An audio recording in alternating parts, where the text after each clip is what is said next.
Anime की शुरुआत में हम इस लड़के रेंटारो को देखते हैं जो कि अपनी क्रश को प्रपोज कर रहा था। लड़की बोलती कि वो भी उसे पसंद करती है, लेकिन जब वो उसे डेट करने के बारे में सोचती है तो उसका जी मतलाने लगता है। रेंटारो तो बेचारा टूट गया था इस रिजेक्शन से। वो अपने दोस्त के साथ घर जाता है और हमें पता चलता है कि ये रेंटारो का 100वां रिजेक्शन है और उसका दोस्त भी इस चीज को लेकर उसका मजाक बना रहा था। उसका दोस्त सोचता है कि कैसे वो बस अभी मिडिल स्कूल ही पास किए और उसे 100 लड़कियों ने रिजेक्ट कर दिया है। जब वो सिर्फ 8 साल का था तब रेंटारो को एक्सपीरियंस करना था कि साथ में गर्लफ्रेंड होना कैसा होता है। उसका दोस्त बोलता है पता नहीं बेचारे पर कौन सा शनि छाया हुआ है, क्योंकि वो दिखता भी अच्छा और उसके मार्क्स वगैरह भी हमेशा से बढ़िया आते रहे हैं। ये सुनकर रेंटारो और गुस्सा आ जाता है। उसका दोस्त उसे हाई स्कूल के लिए गुड लक बोलकर चला जाता है। रेंटारो वहाँ से सीधा एक मंदिर जाता है और प्यार के देवता से हाई स्कूल में गर्लफ्रेंड मिलने के लिए प्रार्थना करता है। तभी उसे किसी की आवाज सुनाई देती है और दान पात्र से एक चेहरा निकलता है। वो बुढ़ा बताता है कि वो उस मंदिर का भगवान है। वो जैसे ही बाहर आता है हमें पता चलता है कि उसके तो पर भी लगे और वो रेंटारो को बताता है कि उसकी किस्मत में लिखा है कि उसे हाई स्कूल में अपनी जीवन साथी मिल जाएगी। यही नहीं, उसे तो 100 जीवन साथी मिलने का वरदान मिला है, तो उसके पास कई ऑप्शंस होंगे। रेंटारो इस सुनकर काफी खुश था। वो कसम खाता है कि अगर ये झूठ निकला तो वो इस मंदिर को तोड़ डालेगा। 1 महीने बाद हाई स्कूल का पहला दिन था। रेंटारो अपने क्लासरूम की तरफ जा रहा था और तभी वो बगल से आती हुई 2 लड़कियों से टकरा जाता है। सुनहरे बाल वाली लड़की का नाम मिंडा और गुलाबी बाल वाली लड़की का नाम हकारी है। जैसे ही उनका आई कांटेक्ट होता है उन तीनों में जोर का करंट दौड़ता है और रेंटारो सोचता है कि क्या वो वही सोलमेट्स तो नहीं जिनके बारे में वो बुड्ढा उसे बता रहा था। वो दोनों लड़कियों को उठने में मदद करता है, लेकिन हकारी अचानक से नौटंकी करने लगती है कि उसकी एड़ी मुड़ गई और पूछती है कि क्या वो उसे गोदी में उठाकर इन्फर्मरी तक ले जा सकता है। रेंटारो रोने लगता है कि उसने अपने जीवन साथी कोई चोट लगा दी। हकारी इस पर और ज्यादा फिदा हो जाती है कि वो कितना काइंड है। जब वो उसे उठा रहा था तब विंडा को जलन होने लगती है। वो भी नौटंकी करने लगती है कि उसकी भी एड़ी मुड़ गई है। रेंटारो खुद को हुक्का मारने लगता है कि उसकी वजह से उन दोनों को चोट लगे और चिंता के मारे वो दोनों खड़ी हो जाती है। उन्हें खड़ा होते देखकर रेंटारो हैरान हो जाता है, लेकिन वो तुरंत फिर से नौटंकी शुरू कर देती है। रेंटारो दोनों को साथ में इन्फर्मरी तक ले जाता है, लेकिन उसे ऐसा लग रहा था कि वो उन्हें नहीं बल्कि वो दोनों उसे टांग कर ले जा रही हैं। वो दोनों चक्कर आने का नाटक करती हैं, उसके लिए लड़ने लगती हैं और आखिर में दोनों ही उसे चिपक जाती हैं। रास्ते में रेंटारो खुद को इंट्रोड्यूस करता है और उसे पता चलता है कि वो तीनों सेम क्लास में हैं। 2 लड़कियां उनके बगल से गुजर रही थी और बात कर रही थी कि गार्डन में एक पिंक लीफ क्लोवर मिलता है। ये बोला जाता है कि किसी को भी वो पिंक लीफ क्लोवर देकर प्रपोज करो तो जवाब में हाँ मिलना गारंटीड है। इंडा और अकारी अचानक से वहाँ से भाग जाती है और रेंटारो हैरान था कि उनका पैर अपने आप ठीक हो गया। स्कूल खत्म होने के 3 घंटे बाद हम देखते हैं कि रेंटारो एक टीचर का कॉन्टैक्ट लेंस ढूंढने के लिए रुका हुआ है। हॉल में चलते चलते वो सोचते कि क्या वो उन दोनों से कभी दोबारा मिल पाएगा, और उसी वक्त वो उन्हें गार्डन में कुछ ढूंढते हुए देखता है। हमें पता चलता है कि वो उसी 4 लीफ क्लोवर को ढूंढ रही है। रेंटारो उनके पास जाता है और इंडा उसे देखते ही शर्मा जाती है और बोलती कि वो कोई क्लोवर वगैरह नहीं ढूंढ रही थी। रेंटारो नोटिस करता है कि हकारी वहाँ नहीं है और इंडा को ड्रिंक ऑफर करता है। वो उसे लेने से कतरा रही थी। रेंटारो बोलते कि मैं समझ रहा हूँ कि तुम्हें अजीब लग रहा होगा क्योंकि हम अभी कुछ देर पहले तो मिले, लेकिन अचानक से वो उसे ड्रिंक छीन लेती और बोलती कि उसे पी लेगी ताकि वो फेंकी न जाए। वो बोलते कि उसे घर जाना चाहिए, काफी लेट हो गई है। इंडा रेंटारो पर चिल्ला देती कि वो उसे ना बताए कि उसे क्या करना है। उस पर चिल्लाने के बाद वो बहुत ज्यादा ब्लश कर रही थी और ड्रिंक्स के लिए थैंक्स बोलती है। रेंटारो को रियलाइज होता है कि इंडा सुंदर है, यानी कि वो बाहर से तो एटीट्यूड दिखाती है लेकिन अंदर से बहुत सॉफ्ट है। इंडा अचानक से भाग जाती है और अकारी वापस आ जाती है। रेंटारो से ड्रिंक्स ऑफर करता है। अकारी उसके साथ इनडायरेक्ट किस करने के फिराक में थी। वो उसे कहती है कि चलो आधी आधी शेयर करते हैं, मैं अकेले से पूरी खत्म नहीं कर पाऊंगी। रेंटारो को पता था कि ऐसे ही कुछ होगा है, इसलिए वो उसके खातिर पहले से ही छोटी ड्रिंक लेकर आया था। हालांकि वो कहती कि वो अभी भी इसे खत्म नहीं कर सकती। वो मान जाता है और एक घूंट पी लेता है। वो जैसे ही अकारी को बची हुई ड्रिंक देता है वो घबराने लगती है और सारा कुछ जमीन पर फैल जाता है। रेंटारो को लगता है कि वो इसलिए नाराज है क्योंकि उसे सच में वो ड्रिंक पी नहीं रही। वो उसे पूछने के लिए अपना हैंकी देता है, लेकिन अकारी तो सीधा उसका हाथ पकड़ लेती है और उसे प्रपोज कर देती है। वो बताती है कि उसे जल्दी करनी थी क्योंकि कोई और भी है जो उसे पसंद करती है। रेंटारो तो पूरा नहीं समझ रहा था क्योंकि पहली बार किसी लड़की ने उसे प्रपोज किया है। इससे पहले वो जवाब दे पाती इंडा वापस आ जाती है। वो उसके लिए कई सारी ड्रिंक्स आई थी, लेकिन वो अचानक से हकारी पर उसे पहले प्रपोज करने के लिए बढ़त पड़ती है। रेंटारो तो ये सुनकर टमाटर की तरह लाल पड़ जाता है कि वो भी उसे पसंद करती है। इंडा पहले तो डिनाई करने की कोशिश करती है, लेकिन आखिर में वो भी कन्फेस कर देती है। दोनों से पूछती कि वो किसे चूज करेगा। जवाब सोचने के लिए वो उनसे एक दिन वेट करने को बोलता है। वो दोनों के बारे में सोचता है और बेचारा डिसाइड ही नहीं कर पा रहा था कि वो किसको चुने। रात में वो उसी मंदिर वापस जाता है और भगवान बताते हैं कि वो दोनों ही उसके जीवन साथी हैं, इसलिए उनमें से किसी एक को चूज करना उसके लिए नामुमकिन है। ये पूछते कि बाकी लोग क्या करते हैं अगर उन्हें 2 सोलमेट्स मिल जाती है। भगवान बताते हैं ज्यादातर लोगों के पास एक से ज्यादा नहीं होती। फिर वो खुलासा करते हैं कि जब रेंटारो का जन्म हुआ था तब उनसे गलती हो गई थी। वो टीवी देख रहे थे और उन्होंने धोखे से उसकी कुंडली में एक की जगह 100 जीवन साथी लिख दी। रेंटारो को लगता है कि उसका खेल खत्म, लेकिन भगवान बताते हैं कि बेटा अभी तो खेल शुरू हुआ है, क्योंकि अगर कोई अपने सोलमेट के साथ नहीं रहता तो वो मर जाता है। वो तुरंत दोनों में से एक की मौत के बारे में सोचने लगता है, जिस वजह से उसे डिसाइड करने में और दिक्कत होती है। हालांकि तभी उसे एक आइडिया आता है। वो सोचता है कि सामने से वो उन दोनों को रिजेक्ट कर लेगा, लेकिन पीछे दोनों को डेट करेगा। अगली सुबह दोनों रेंटारो से स्कूल यार्ड में मिलती है और उसे गंदे मैले कपड़ों में देखकर शॉक हो जाती है। तभी वो उनके सामने झुकता है और बोलता है कि वो उन दोनों को डेट करना चाहता है। इंडा यह सुनकर चिल्ला पड़ती है। असल में वो उनसे झूठ नहीं बोलना चाहता था, इसलिए वो उन दोनों से बोल देता है कि वो उनसे प्यार करता है और कुछ भी करके उन दोनों को दुनिया की सारी खुशियां देगा। वो उसे रिजेक्ट ही करने जा रही थी कि तभी वो उन दोनों को पिंक लीफ क्लोवर दे देता है। हमें पता चलता है कि वो पूरी रात उन्हें ही ढूंढ रहा था, जिस वजह से वो इतना गंदा हो गया। टिंडा उसका मजाक उड़ाती कि तुम इन सब फिजूल की बातों पर यकीन करते हो, लेकिन अकारी उसे याद दिलाती कि वो दोनों भी कल उसे ही ढूंढ रही थी। टिंडा दो लोगों को एक साथ डेट करने से साफ मना कर देती है।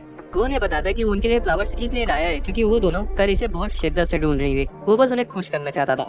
दोनों ये बात हैंडल ही नहीं कर पाती कि कोई उनके लिए इतना किया, और हकारी उसका प्रपोजल एक्सेप्ट कर लेती है, ये सोच कर कि 2 टाइमिंग रिजेक्ट होने से तो लाख गुना बेहतर है।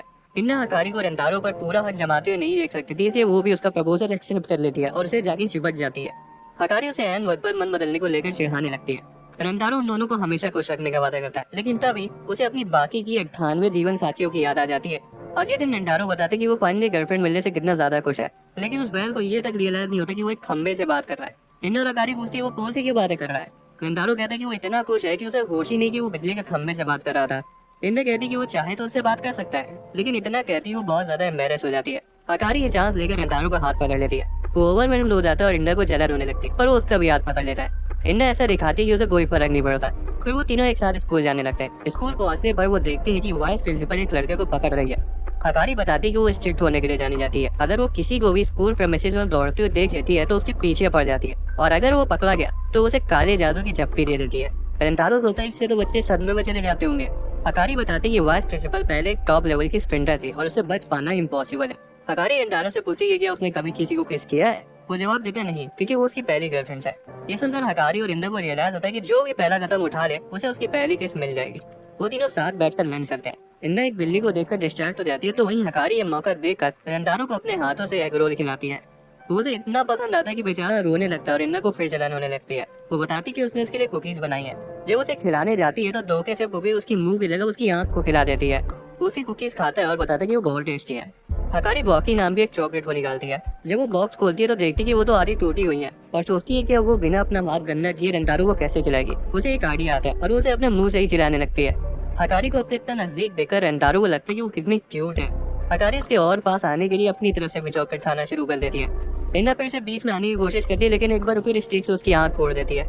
इंडा के बाल धोखे से रंतारो की नाक पर लगते हैं और वो छींक देता है, और हकारी वाली चॉकलेट स्टिक टूट जाती है। इंडा नोटिस करती है कि रंतारो की दोनों आंखें लाल पड़ चुकी हैं, इसलिए उसे चिंता होती है कहीं उसकी तबीयत तो खराब नहीं हो गई। लेकिन फिर वो अचानक से उसका चेहरा पकड़ ली और कहने लगी कि वो उसका बुखार खींच लेगी। उसे किस करने के लिए उसके पास आती है, लेकिन हकारी बीच में कूद पड़ती है, ये कहते हुए कि उन्हें तो पता भी नहीं कि उसे बुखार है या नहीं, इसलिए वो किस करके उसका टेम्परेचर चेक करेगी। हकारी बहाना मारती कि ये प्रथा उसके परिवार में पीढ़ियों से चलती आ रही है। हालांकि इंडा उन्हें रोक देती है और रंतारो को बेहोश करने में जुट जाती है, ताकि बेहोश होते ही उसे माउथ टू माउथ दे सके।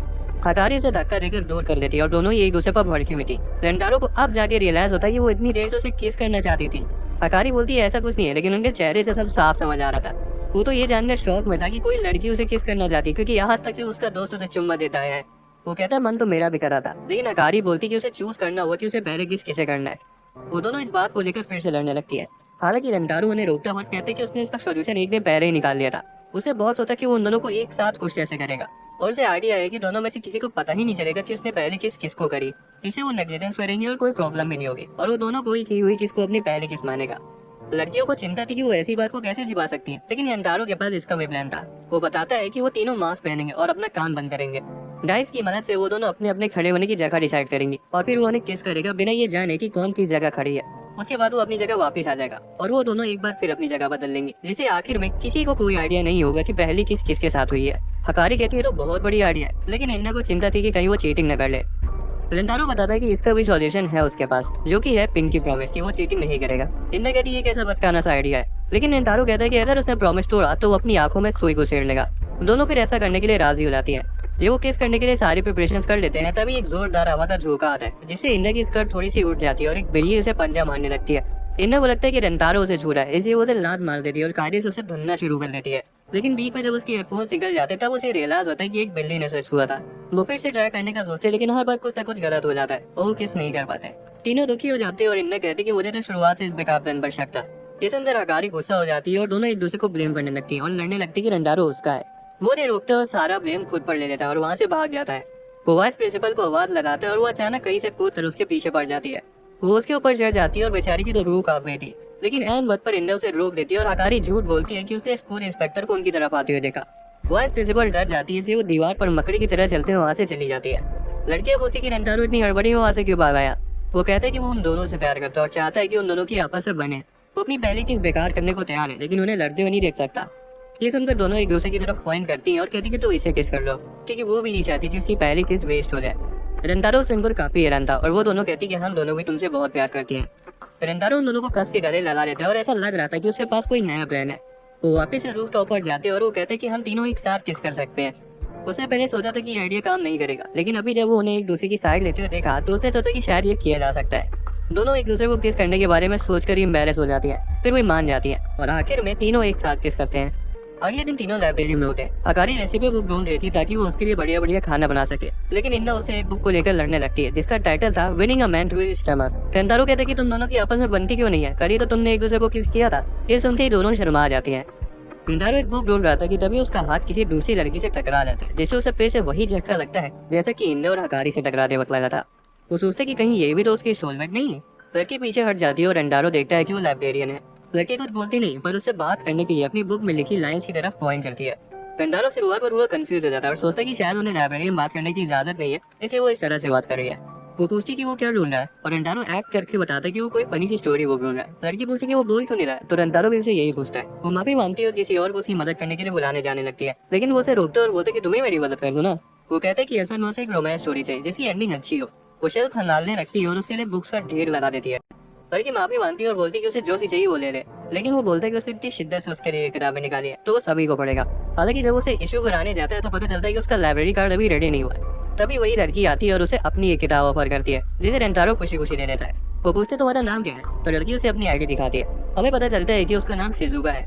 रात में रेंटारो उसकी दी हुई किताब पढ़ता है। वो एक राजकुमारी और उसके सबसे बहादुर सैनिक की कहानी थी। उसे एक राजकुमारी से अपनी वफादारी का वादा करता है और यहाँ तक कि उसे एक ड्रैगन से भी बचाता है। दोनों धीरे धीरे एक दूसरे को पसंद करने लगते हैं, लेकिन राजकुमारी की शादी किसी दूसरे राजकुमार से तय कर दी जाती है। सैनिक दौड़ के उसके पास आता है। वो पूरे दिन से चाहता था कि काश कोई ऐसा रास्ता हो जिससे उनकी किस्मत बदल जाए। रेंटारो तो ये पढ़ के रो पड़ता है, लेकिन वो कहानी उसी टेप हैंगर पर खत्म हो जाती है। अगले दिन रेंटारो शिजुका को बुक के लिए थैंक्स बोलता है। उसकी नजर उसके बैग पर पड़ती है जिसपे उस बुक का सेकंड पार्ट रखा हुआ था, जो कि वो उसके लिए ही लाई थी। वो खुशी खुशी उसे एक्सेप्ट कर लेता है, लेकिन सोचता है कि वो उसका एहसान कैसे चुका है। वो उसके लिए जूस खरीदता है और दोनों बाहर बेंच पर बैठकर उस बुक के बारे में बातें करते हैं। शिजुका बताती है कि वो उसकी फेवरेट बुक है। रेंटारो तो देखकर काफी इंप्रेस था कि वो बात करने के लिए कितनी जल्दी से अपनी बुक में लाइंस को ढूंढ लेती है। इधर शिजुका भी इस बात से खुश थी कि वो उसे अजीब नहीं समझ रहा। वो ये भी बताती है कि उसका आज तक कोई दोस्त नहीं बना। ये सुनकर रेंटारो को एक आइडिया आता है और वो उससे पूछता है कि क्या तुम मुझे बुक का फर्स्ट पार्ट फिर से दोगी। आखिर हम देखते हैं कि शिजुका रेंटारो के लिए तीसरी बुक लाई है, लेकिन वो कई दिनों तक उससे मिलने ही नहीं आता। एक शाम को वो स्कूल में टहल रही थी कि तभी वो रेंटारो को इन्ने और हकारी के साथ देखती है। इन्ने और हकारी नोटिस करती है वो कितना थका हुआ लग रहा है। रेंटारो बताता है कि कुछ दिनों से वो रात में बिजी चल रहा है। वो दोनों तो अलग ही सोचकर चली जाती है, कहीं वो रात में शायद दूसरे देशों की सुर्खी तो नहीं देखता। रेंटारो को बासी आती है और हकारी अचानक से उसके गाल पर किस कर लेती है और कहती है कि उसे अपनी एनर्जी दे रही है। रेंटारो से हाथ कर लेते और बोलते कि तुम कितनी अच्छी हो। इन्ने जलन के मारे बोलती कि उसके पास भी उसे देने के लिए काफी एनर्जी है। वो उसे किस करने जाती है, लेकिन एंड वक्त पर उनका सिर लड़ जाता है। शिजुका सोचती कि उसकी तो गर्लफ्रेंड है, वो बिजी रहा होगा, इसलिए उसे किताब नहीं पढ़ी होगी। उसे याद आता है कि कैसे दूसरी लड़की उसके बात करने के तरीके की वजह से उसे अजीब समझती है। यहाँ तक कि उसकी खुद की माँ उसे पागल समझती है और विनती करती कि वो नॉर्मली बोले। वो सोचती कि किसी के पास भी उसकी जैसी लड़की से बात करने के लिए समय नहीं है। हम देखते कि रेंटारो उसे ही ढूंढ रहा था। जब उसे मिल जाती तो वो कहता है कि अब मैं फाइनली तुम्हारा एहसान चुका पाऊंगा। उसके फोन में एक ऐप डाउनलोड करवाता है और दिखाता है कि उसने पहली बुक की एक ई कॉपी बनाई है, जिसे वो वर्ड सेलेक्ट कर सकती है और टेक्स्ट टू स्पीच की मदद से उसे प्ले भी कर सकती है। शिजुका को पता था कि उस किताब की ई बुक कभी रिलीज नहीं हुई, जिसका सीधा मतलब ये था कि रेंटारो ने खुद बैठकर पूरी बुक टाइप करी। रेंटारो बताता है कि जब भी वो बुक्स की मदद से बात करती थी तब वो फेस टू फेस बात नहीं कर पाते थे। उसे हर वक्त बुक्स पे देखना पड़ता था, लेकिन अब इस ऐप की मदद से वो बातें करते वक्त एक दूसरे की तरफ देख पाएंगे। उसे उम्मीद है कि उसे दूसरों से बात करने में हेल्प करेगा और उसे ट्राई करने हुए रहता है। वो अचानक उसे कह देती कि वो उसे प्यार करती है, पर तुरंत अपनी बात वापस ले लेती है। ये क्या करके उसे चिंता करने की कोई जरूरत नहीं। हालांकि रेंटारो उसे अपनी तरफ खींचता और कहता है कि वो भी उससे प्यार करता है। शिजुका बोलती है कि उनकी किस्मत में साथ रहना नहीं लिखा है, लेकिन रेंटारो कहता है कि चाहे हमारी तकदीर में जो कुछ भी लिखा हो, हम इसे साथ मिलकर ओवरकम कर लेंगे। वो शिजुका को इन्ने और हकारी से इंट्रोड्यूस करवाता है कि देखो तुम दोनों की नई सौतन भी आ गई और अभी 97 और आना बाकी है। इन्ने चिल्लाती कि तुम पागल वागल हो गए हो क्या, लेकिन हकारी उसे थैंक्स बोलती है और कहती है कि वो शिजुका से मिलने के बाद भी उसके साथ ही रहेगी। रेंटारो कहता है कि उनके लिए उसकी फीलिंग्स बिल्कुल नहीं बदली है। वो वादा करता है कि शिजुका के आने से उनके बीच का प्यार कम नहीं होगा। यही नहीं, अब तो उनका और अच्छे से ध्यान रखेगा और अगर वो ऐसा नहीं करेगा तो उसका भुगतान सेपोके से करेगा। अगर तुम लोगों ने टेकन 3 खेल रखा हो तो उसमें एक कैरेक्टर है योशिमित्सु नाम से। उसका एक मूव है जिसका नाम है हाराकिरी, जिसमें वो अपनी ही तलवार से खुद को मार लेता है। उसी मूव का दूसरा नाम सेपोकू है। रेंटारो को अमेज़न से तलवार भी ऑर्डर करने को रेडी था। इन्हें आखिर में मान जाती है और रेंटारो की एक और गर्लफ्रेंड बढ़ जाती है, लेकिन अभी भी उनकी 97 सौदा नाना बाकी है। रेंटारो इन्ना और हकारी को शिजुका के बारे में और चीजें बताता है। वो कहते हैं कि जब वो बुक्स पढ़ती है तो अपने पैरों को आपस में मचलती है और इंटेंस प्लॉट पर कांपने लगती है। वो बताते हैं कि हकारी की भी एक क्यूट सी आदत है, जब भी वो कुछ सोचती है तो अपनी फिंगर्स को बाइट करती है और उसकी ये आदत उसे बहुत पसंद है। वो आगे बताता है कि जब इंडा को कोई कॉम्प्लीमेंट देता है तो अपनी उंगलियों से अपने बाल को ट्रोल करने लगती है और उसे ये काफी क्यूट लगता है। वो तीनों ही दंग रह जाती कि उसने उनके बिहेवियर को इतने कम समय में पढ़ लिया और सोचने लगती कि उसे सच में उनकी कितनी चिंता होगी। वो फिर बताने जा रहा था कि इंडा और हकारी किस करते हुए कैसे बिहेव करती है, लेकिन ये सुनते शिजुका अपने इमोशंस को कंट्रोल नहीं कर पाती क्योंकि उसे रियलाइज होता है कि वो उन्हें पहले ही किस कर चुका है। हकारी पूछती कि क्या वो रेंटारो को किस करना चाहती है, लेकिन वो उन्हें बताती कि वो अपनी पहली किस शादी तक बचा के रखेगी। रेंटारो कहता है कोई प्रॉब्लम नहीं है, मैं तुम्हें तब तक किस नहीं करूंगा जब तक तुम रेडी नहीं हो जाती। इंडा और हकारी को लगता है कि उनकी किस अभी होगी, लेकिन ऐसा कुछ नहीं होता। वादा वो रेंटारो को अपने हाथों से लंच करवाती है, लेकिन इंडा गुस्सा हो जाती क्योंकि हकारी उसे खिलानी नहीं देती। दिन के बाद रेंटारो बाथरूम जाता है और यही मौका देखकर इंडा शिजुका को कन्फ्रंट करती है कि उसे पता है कि वो रेंटारो से खुल के बात नहीं करती। शिजुका बताती कि वो अभी अभी आई इसलिए वो उनके रास्ते में नहीं आना चाहती, लेकिन इंडा उसे याद दिलाती कि वो भी रेंटारो की गर्लफ्रेंड है, इसे पीछे हटने की कोई जरूरत नहीं। और जब वो ऐसा करती है तो उसका खून खौलने लगता है, जैसे कि वो उन पर तरस खा रही हो। उतरे माफी मांग लेती है पर इससे इंडा और गुस्सा हो जाती है। आखिर वो उन्हें सच बताने का फैसला करती है। वो बताती है कि हकारी बहुत ज्यादा चार्मिंग है और इंडा जितनी खूबसूरत है उतनी ही कॉन्फिडेंट भी, लेकिन शिजुका को लगता है कि उसमें कुछ भी स्पेशल नहीं है। उसे डर है कि रेंटारो उसे उन दोनों से कंपेयर करेगा। शिजुका अब उन दोनों को भी पसंद आना शुरू हो गई थी और वो सोच देती कि ये सच में कितनी क्यूट है। शिजुका को लगता है कि उनके कंपैरिजन में कुछ भी नहीं है। हकारी उसे दिलासा देती कि रेंटारो उसके अंदर की खूबसूरती को बहुत अच्छे से देख सकता है। इसके बाद आखिर में वो दोनों उसे अपनी सौतन मान लेती है। रेंटारो उन तीनों को छिपकर देख रहा था और सोच रहा था कि उसका प्लान जितना उसने सोचा था उससे कहीं ज्यादा अच्छा गया। असल में जब शिजुका उसे पोक कर रही थी तो उसने इंडा को उसे घूरते हुए देखा था। उसे लगा था कि इंडा उसे लड़ना चाहती है, लेकिन उसे भरोसा था कि अगर उन्हें आपस में बात करने का एक मौका देगा तो उनमें सुलह हो जाएगी, जो कि हो भी गई। जब वो वापस आते तो इंडा कहती कि शिजुका को उसे दोबारा गुदगुदी लगानी चाहिए क्योंकि वो पूरे पर्सन जला रही थी, और हकारी बोलती जा मेरी शेरनी लगा दे उसको गुदगुदी। शिजुका को समझ आ जाता है कि वो उसकी मदद करना चाहिए, इसलिए वो सोचती कि उसे इस मौके को जाया नहीं जाने देना चाहिए। इसलिए उसके पास आती है और उसे बताती कि उसे किस करना चाहती है। फाइनली वो किस करते हैं और शिजुका शर्म के हमारे पूरी लाल हो जाती है। हकारी कहती है मुझे भी किस करो। वो तो पहले से सोची बैठी थी कि शिजुका उसे कहीं आगे, इसलिए वो और ज्यादा इमोशनल हो जाती है। रेंटारो बोलता है कि वो अपनी तीनों गर्लफ्रेंड्स को बहुत प्यार करता है, फिर वो उसे भी किस कर देता है और वो खुश हो जाती है। वो इंडा से पूछते कि क्या उसे भी चाहिए। वो नाटक करती कि नहीं मुझे नहीं चाहिए, लेकिन खुद ही खिसक के रेंटारो के पास आ जाती है और उसे हाथ करता है और बोलता है कि जब वो इस तरह की हरकतें करती है तो वो बहुत क्यूट लगती है। वो उसे मुक्के मारने लगती है, वो उसके सारे मुक्के झेल लेता है। आखिर में इंडा एडमिट कर लेती है कि वो भी उसे किस करना चाहती है और रेंटारो अपनी मोहतरमा का कहना क्यों नहीं मानता तो वो उसे भी किस कर देता है। उसे रियलाइज होता है कि उसके पास कितनी प्यारी गर्लफ्रेंड्स है और वो सोचता है कि वो उन्हें डिजर्व नहीं करता, पर वो तीनों उसे बताती है कि वो भी उसके लिए ऐसा ही फील करती है। और ये दिन रेंटारो क्लासरूम में एंटर करता है जहाँ उसे एक नैनो नाम की लड़की मिलती है। वो उसे बताता है कि एग्जाम के रिजल्ट बोर्ड पर लगा दिए गए और पूछते कि क्या वो चेक करने नहीं जाएगी। वो उसे बताती कि वहाँ जाने से सिर्फ उसका समय बर्बाद होगा क्योंकि उसे पहले ही से पता है कि वो फर्स्ट पोजीशन पर आई होगी। जैसे उनकी आंखें मिलती है उन्हें एक अजीब सी एनर्जी फील होती है, इसलिए उसे लगता है कि वो भी पक्का उसकी सोलमेट होगी। वो अपनी गर्लफ्रेंड के साथ जाके रिजल्ट चेक करता है और हमें पता चलता है कि सभी का स्कोर अच्छा आया है। जब वो फर्स्ट पोजीशन चेक करता है तो वहाँ नैनो का नाम और फुल मार्क्स को देखकर दंग रह जाता है। वो उन तीनों से उसके बारे में पूछता है तो वो बताती है कि वो पूरी पढ़ाकू है, उसे कोई भी सवाल पूछ लो उसे उसका जवाब मालूम रहता है। अफवाह तो ये भी फैली हुई है कि वो इंसान ही नहीं है। बायोलॉजी क्लास के दौरान रेंटारो को नैनो के साथ बैठाया गया था। वो गौर करता है कि वो उसकी गर्लफ्रेंड जैसी बिल्कुल नहीं है क्योंकि उसका अंदाज एक अलग ही लेवल पर है। वो उसके पास जाता है और देखता है कि वो बुक से सारे आंसर छाप रही है क्योंकि उसके हिसाब से प्रैक्टिकल एग्जाम से समय की बर्बादी है, क्योंकि साइंटिस्ट को इन सारे एक्सपेरिमेंट का जवाब पहले से पता रहता है। वो उसे बताता है कि प्रोफेसर उसे देख रहे हैं।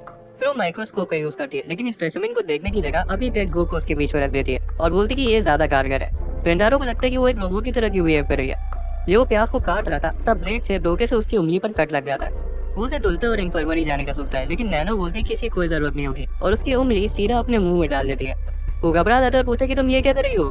नैनो बताती है कि उसे ऐसी छोटी चोटों की डेटॉल की जरूरत नहीं है, धूप से ही घाव के सारे जर्म्स मर जाते हैं। रेंटारो को लगता है कि वो कोई सपना देख रहा है और एडन इंडा का एक्सपेरिमेंट नहीं हो पाता था, जिस वजह से वो दुखी थी। क्लास के बाद रेंटारो नैनो को उसकी मदद करने के लिए शुक्रिया बोलता है, लेकिन वो बोलती है कि वो तो बस किसी को देर तक रोकना चाहती थी ताकि उसे क्लासरूम की सफाई अकेली न करनी पड़े। वो उसे और जानना चाहता था, इसलिए उसके साथ बाहर कहीं चलने को कहता है, लेकिन उसके हिसाब से ये भी समय की बर्बादी है क्योंकि इससे कुछ भी वैल्यूएबल नहीं होने वाला और जो उसके फ्यूचर में होना है वो होकर रहेगा। रेंटारो कहते हैं जिंदगी का मतलब ही मजे करना होता है। वो उसे बताती कि वो अपने ख्यालों में जरा ज्यादा रहता है और अपने साथ साथ उसका भी समय बर्बाद कर रहा है। रेंटारो सोचता है कि क्या वो सच में सोलमेट है भी। कुछ शाम हम नैनो को उसके कमरे में देखते हैं। वो रेंटारो को याद कर रही थी और सोचती कि उसने उसकी मदद क्यों की। उसे एहसास होता है कि शायद वो उसे पसंद करने लगी है। वो काफी ज्यादा डिस्ट्रैक्ट हो रही थी, इसलिए मार्कर उठाती है और फाइल की एग्जैक्ट वैल्यू लिखना शुरू कर देती है ताकि उसका फोकस फिर से वापस आ जाए। वो पूरा बोर फील कर देती है, लेकिन फिर भी उसका दिमाग रेंटारो में ही लगा रहता है। वो तो कई सारे कागज तक भर देती है और आखिर उसे रियलाइज होता है कि ये सब करके उसे वो अपना समय बर्बाद कर रही है। उसके लिए रेंटारो सबसे बड़ी प्रॉब्लम बन जाता है, इसलिए वो अगले ही दिन सीधा जाके उसे प्रपोज कर देती है और बोलती है कि वो चाहती है कि रेंटारो उसका बॉयफ्रेंड बन जाए। रेंटारो बताता है कि वो भी उसे डेट करना चाहता है, लेकिन नैनो मना कर देती है। रेंटारो को लगता है कि उसके साथ कोई प्रैंक खेला गया है। वो बताती है कि उसे अपनी फीलिंग्स पर स्टॉप बोर्ड का साइन लगाना है, क्योंकि रिलेशनशिप आगे जाके शादी में तब्दील हो जाती है और फिर प्रेगनेंसी। उसके हिसाब से टीनेजर्स के बीच का रोमांस बेबुनियाद होता है, उसका कोई मतलब नहीं होता। वो उसे बताती है कि उसको कभी डेट नहीं करने वाली है, लेकिन रेंटारो बोलता है अब तो लेट हो गए बेटा, मैं तो जीत चुका हूँ तुम्हारे प्यार में, मुझे सिर्फ एक मौका देकर देखो, मैं तुम्हारा दिल जीत लूंगा। कुछ दिनों बाद वो अम्यूजमेंट पार्क जाते हैं और रेंटारो ने सोचा था कि वो आज नैनो को समझा कर रहेगा कि प्यार कितनी मीनिंगफुल चीज है। हालांकि नैनो को ये सब बेकार लग रहा था और वो सोचती कि वो फालतू में वहाँ आए हैं। वो देखती कि रेंटारो के पास एक इंस्टेंट कैमरा है और उसे लगता है कि क्या बकवास डिवाइस है, इसमें तो फोटो सेव भी नहीं होती। रेंटारो कहता है बोलो चीज, लेकिन नैनो पूछती उसका मतलब क्या है और उसी वक्त वो उसकी फोटो क्लिक कर लेता है। उसके बाद वो दोनों एक हॉन्टेड हाउस में जाते हैं और नैनो बोलती है कि वो भूतों पर बिल्कुल यकीन नहीं करती। जब वहाँ के भूत उन्हें डराने की कोशिश करते हैं तब भी नैनो एकदम शांत रहती है और कहती है ये सब तो इंसान है, मुझे समझ नहीं आ रहा कि तुम इनसे डर क्यों रहे हो। इस जगह को ह्यूमन हाउस कहना चाहिए, पता नहीं हॉन्टेड हाउस क्यों बोलते हैं। जब वो टी कप राइड करती है तो नैनो सोचती है कि जिस भी इंसान ने बनाया वो एक नंबर का पागल है। समझ नहीं आता क्यों लोग लाइन में खड़े होकर सिर्फ गोल गोल घूमने आते हैं। उसे लगता है कि ये सिर्फ लोगों को बेवकूफ बनाने के लिए बनाया गया। फिर वो एक बड़ी सी भूल भुलैया में जाते हैं जहाँ हर मोड़ पर रास्ता बंद था। नैनो कंफ्यूज हो जाती है कि इसे बनाने वालों ने सीधा रास्ता क्यों नहीं बनाया, वो अपने ही कस्टमर की जिंदगी मुश्किल कर रहा है। हालांकि फेरिस बीच बार पहुंचते ही नैनो सारा ज्ञान देना बंद कर देती है और एडमिट कर लेती है कि उसे ऊंचाई से डर लगता है। तो रेंटारो उसके बगल में आके बैठ जाता है और दोनों एक दूसरे का हाथ पकड़ लेते हैं। वो सारी फोटोज देखते हैं जो उन्होंने ली थी और नैनो आखिर में मान जाती है कि उसे मजा आया। हालांकि वो अभी भी कह रही थी कि ये दिन मीनिंगलेस था, इसलिए रेंटारो उन फोटोज को चराने का फैसला करता है। ये क्या है कि अगर ऐसा है तो चलो इस दिन को अपनी याददाश्त से मिटा देते हैं। जैसे ही वो उसे जलाने वाला होता है नैनो को याद आता है कि उस कैमरे में तो फोटो सेव भी नहीं होती और अगर एक बार वो चली गई तो उस दिन उनकी की हुई हर चीज हमेशा के लिए सिर्फ यादें बनकर रह जाएंगी। वो फोटोज ले लेती है और रेंटारो बोलता है कि वो उन्हें खोने से इसलिए डर रही थी क्योंकि वो दिन उसके लिए मीनिंगलेस नहीं था। वो रोना शुरू कर देती है और रेंटारो बताते कि अच्छा समय बिताने से उन्हें जिंदगी को खुल के जीने का एक रीजन मिल जाता है। वो उसके रुमाल से अपने आंसू पोंछती है और बोलती कि वो उसे डिसइंफेक्ट करके वापस कर देगी। वो पूछते कि क्या तुम फिर से इसे अपनी थूक से डिसइंफेक्ट करोगी। वो कहती नहीं, पागल, पानी से धो कर दूंगी। फिर वो बोलती कि वो चाहती है कि उसका बॉयफ्रेंड बन जाए क्योंकि वो उसके साथ और ज्यादा मीनिंगफुल समय बिताना चाहती है। रेंटारो उसे बताता है कि उसे प्यार करता है और अचानक से नैनो उसे किस कर देती है। वो बताती है कि वो अपनी ख्वाहिशों को पूरा करेगी चाहे जो भी करना पड़े। रेंटारो उसे बाकी दिनों से इंट्रोड्यूस करवाता है। इस बार उन्हें अपनी नई सौतन से कोई दिक्कत नहीं थी। रेंटारो ने उसे एक्सेप्ट करने के लिए थैंक्स बोलता है और एक बार फिर वादा करता है कि अगर वो उन्हें अच्छे से ट्रीट नहीं किया तो वो सेपुकू कर लेगा। नैनो कहती है इससे बढ़िया तुम जहर खा लेना ना, वो ज्यादा कारगर होगा। वो एक साथ कहीं घूमने के बारे में सोचते और अकारी गुस्सा थी कि रेंटारो उसे बिना बताए थीम पार्क घुमाया, इसलिए वो सजेस्ट करती है कि उन्हें वाटर पार्क जाना चाहिए। आगे हम इंडा को देखते हैं जो कि वाटर पार्क में पहनने के लिए स्विम सूट ढूंढ रही थी। एक था जो उसे थोड़ा पसंद आया था, उसे क्यूट तो लग रहा था लेकिन उसे डाउट था कि वो उस पर अच्छा नहीं लगेगा। हालांकि उसे लग रहा था कि रेंटारो को पसंद आएगा, इसलिए उसे खरीदने का फैसला करती है। वो पूल पर पहुंच जाते हैं जहाँ वो लड़कियों को स्विम सूट में देखता है। उन्हें देखकर उसकी खुशी सातवें आसमान पर थी और वो सोच रहा था कि अब मैं चैन से मर सकता हूँ। लेकिन इन्ना खुद को पूरा ढक कर आई थी। वो घबरा जाते क्योंकि उसे लग रहा था कि उसने अंदर कुछ नहीं पहना है। हालांकि उसे बताती ऐसा कुछ नहीं है, बस उसे ठंड लग रही है। वो कहती तुम लोग जाके मजे करो, मैं पूल में नहीं जाऊंगी। जरा कहती तुम वहां जाके बैठ जाओ, वहां धूप आ रही है। इन्ना उसे थैंक्स बोलती है पर कहती कि उसे उसकी चिंता करने की जरूरत नहीं है। नैनो बोलती कि उसे है भी नहीं, जिस वजह से इन्ना खौड़िया जाती है और कहती चली जाए यहाँ से डायन। वो पूल में जा रहे हैं जहाँ शिजुका अपने ड्रीम में घूमी आ रही है और कह रही थी कि वो खुद को कंट्रोल नहीं कर पा रही है। नैनो को लगता है कि यहाँ पर फौजियों की ट्रेनिंग होती होगी। वो फ्लो के अपोजिट डायरेक्शन में स्विम करने की कोशिश करती है लेकिन रेंटारो से रोक देता है। हकारी फिर रेंटारो से चिपक जाती है और कहती है वो पानी के बहाव से बही जा रही है। नैनो भी हकारी को देखकर उसके पास आने की कोशिश करती है, जिस वजह से बेचारे की नाक से खून आने लगता है और वो बेहोश हो जाता है। नैनो कहती है इसकी तो सांसें रुक गई, इसलिए हकारी उसे माउथ टू माउथ देती है। वह इस लड़की की डर खत्म ही नहीं हो रही है। नैनो से तमाचा मार के बोलती है हटो उस पर से, फिर वो उसे माउथ टू माउथ देने लगती है। लेकिन हकारी कहती है इससे तो कोई फर्क नहीं पड़ना, ऐसे तो मेरी जिगर का टुकड़ा बच नहीं पाएगा। इस बीच हम देखते हैं कि शिजुका पानी में बही जा रही है। वो पूल से निकलने की कोशिश करती है लेकिन खुद को कंट्रोल नहीं कर पा रही थी। उसे समझ आ गया था कि अगर ऐसे ही चलता रहा तो उसकी फीलिंग जेड है। वो मदद मांगती है लेकिन सब उसे इग्नोर कर देते हैं। उसकी ट्यूब से हवा निकलने लगती है इसलिए वो फौरन पानी से बाहर आ जाती है। वो बेचारी अनजान जगह पर थी और उसे बहुत डर लग रहा था। इधर रेंटारो को अब तक खोज नहीं आया था। नैनो सजेस्ट करती है कि उन्हें लाइफ गार्ड को बुला लेना चाहिए। वो उसे ढूंढने जाती है और तभी रास्ते में कुछ मवाली उन्हें छेड़ने लगते हैं। हकारी उन्हें इग्नोर कर देती है। उनमें से एक मवाली की नजर स्पेसिफिकली हकारी पर थी। वो तक अपना हाथ बढ़ाता है लेकिन नैनो उसे रोक देती है। वो उसकी दोनों आंखों में उंगली घुसेड़ देती है और कहती है कि धैर्यों का सामना करने का सबसे आसान और सही तरीका यही है। लड़के के दोस्त गुस्सा जाते हैं और नैनो से बदला लेने का फैसला करते हैं। नैनो कहती है कि वो उनके साथ घूमेगी ताकि हकारी लाइफ गार्ड को ढूंढ कर रेंटारो को बचा सके। उसे पता है कि अगर हकारी को कुछ हुआ तो रेंटारो बहुत दुखी होगा, इसलिए वो उसे बचाना चाहती है। हकारी उनको बोलती है कि नैनो उनके साथ नहीं जाएगी क्योंकि रेंटारो को उसकी भी बहुत फिक्र है। एक लड़का उसे पकड़ने जाता है, लेकिन तभी अपना रंडारो उनके बीच में आ जाता है और कहता है नैनो और हकारी उसकी गर्लफ्रेंड्स हैं। लड़का कहता है बीच में मत आओ, उस लड़की ने मेरे दोस्त की दोनों आंखें फोड़ दी, चुपचाप किनारे हो जाओ। रंडारो बोलता है कि नहीं, ये दोनों मेरी गर्लफ्रेंड्स हैं। लड़के को उस पर यकीन नहीं होता, इसलिए वो उसे उन दोनों को किस करने को कहता है। उसे लग रहा था रंडारो सिर्फ हवाबाजी कर रहा है और सच में कुछ कर नहीं पाएगा, लेकिन नैनो और हकारी दोनों उसे किस कर देती हैं और लड़के से कहती है कि रंडारो सच बोल रहा है। लड़के घबरा जाते हैं, उन्हें लगता है कि रंडारो सिर्फ उन दोनों की वजह से शांत है, न तो अब तक तो उन्हें तोड़ चुका होता है। वो फैसला करते कि वो उससे नहीं उलझेंगे। हकारी पूछती है रंडारो को होश कैसे आया। हमें पता चलता है कि इंडा ने उन लड़कों को उन्हें छिड़ते हुए दे दिया था और वो दौड़ कर उनके पास जा रही थी, पर रास्ते में उसे रंडारो मिल गया। उसे लग रहा था कि उसका खेल खत्म हो गया है। वो बोलती प्लीज होश में आ जाओ, नैनो और हकारी बहुत बड़ी मुसीबत में है। और रंडारो को अचानक से होश आ भी जाता है और वो दौड़ कर उनके पास चला जाता है। रंडारो बताता है कि वो इंडा की वजह से उन तक समय से पहुंच पाया। वो नैनो को हकारी की साइड लेने के लिए थैंक्स बोलता है। नैनो को लग रहा था कि रंडारो के लिए हकारी ज्यादा जरूरी है, लेकिन रंडारो कहता है कि अगली बार से खुद को खतरे में मत डालना, जिससे उसे रियलाइज होता है कि वो उसकी भी केयर करता है। उसे अचानक याद आता है कि शिजुका तो अभी भी पूल में है। वो घबराने लगता है क्योंकि उसे पता था कि वो स्विम नहीं कर पाती। वो उसकी तरफ भागते और हम देखते हैं कि वो हेल्प मांग रही है, लेकिन सब उसे इग्नोर किया। उसका फोन भी डेड होने वाला था, पर उसी वक्त रंडारो की आवाज आती है उसे, जो कि उसका नाम बुला रहा था। वो खुद की आवाज से चिल्लाने का सोचती, लेकिन उसे ऐसा करने का बिल्कुल मन नहीं था, क्योंकि वो नहीं चाहती थी कि लोग उसकी आवाज सुने।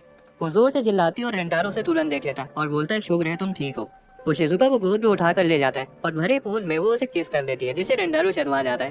वो उसे बाकी तीनों के पास लाके छोड़ देता है और बताता है कि वो थोड़ा आराम करने जा रहा है और इंडा से साथ चलने को कहता है। ब्रेक के बाद वो इंडा से पूछता है कि वो सुबह से हकारी और नैनो को क्यों देख रही है। उसे लग रहा था कि वो खुद कौन से कंपेयर करिए, क्योंकि वो स्विम सूट में कंफर्टेबल नहीं है। उसे दिलासा देता है कि वो और शिजुका दोनों ही नॉर्मल है। हालांकि वो कहती है कि शिजुका अलग है, क्योंकि वो छोटी और क्यूट दोनों है।